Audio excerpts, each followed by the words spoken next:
আজকে শেয়ার করব আপনাদের সাথে আমার শাশুড়ি মার হাতের রেসিপি।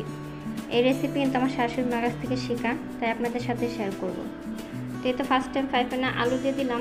আলুটা কিন্তু পাতলা করে কাটতে হবে, এখন চারকোনা করে, তারপর পাতলা পাতলা করে কাটতে হবে। তারপর দিয়ে দেবো মাছ, তারপর পেঁয়াজ দিয়ে দিব, তারপর দিয়ে দেবো এখানে কাঁচামরিচ, বেশি করে কাঁচামরিচ দিতে হবে, যেহেতু এখানে শুকনো মাছ ব্যবহার করবো না আমি। তারপর দিয়ে দেবো স্বাদ মতো লবণ, তারপর দিয়ে দেবো ধনিয়ার গুঁড়ো, তারপর তেল দিয়ে দিব এখানে। আর কিছু লাগবে না। এখন এটাকে ভালো করে মাখায় নিব হাত দিয়ে। এটা কিন্তু ভালো করে মাখাতে হবে, যাতে কাঁচামরিচের জারটা যাতে মিশে, সেভাবে কিন্তু ভালো করে মাখাতে হবে এটাকে। তারপর একটু মাখানো হয়ে গেছে, এখন পানি দিয়ে দিব এখানে আমি এরকম হালকা করে,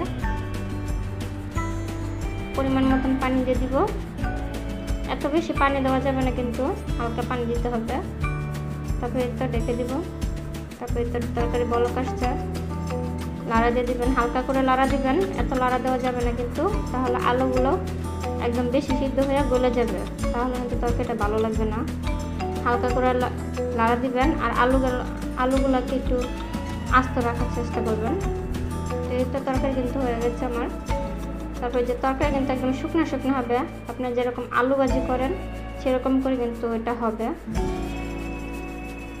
সাইডে যে সময় দেখবেন যে না তেল উঠতেছে, সেই সময় বুঝবেন যে না তরকারি হয়ে গেছে।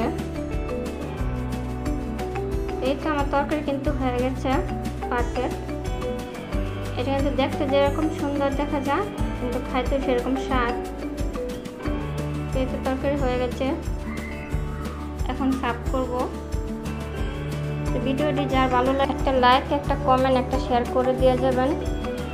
তো আজকে ভিডিওটি এ পর্যন্তই। সবাই ভালো থাকবেন, সবার জন্য দোয়া ও শুভকামনা রইল।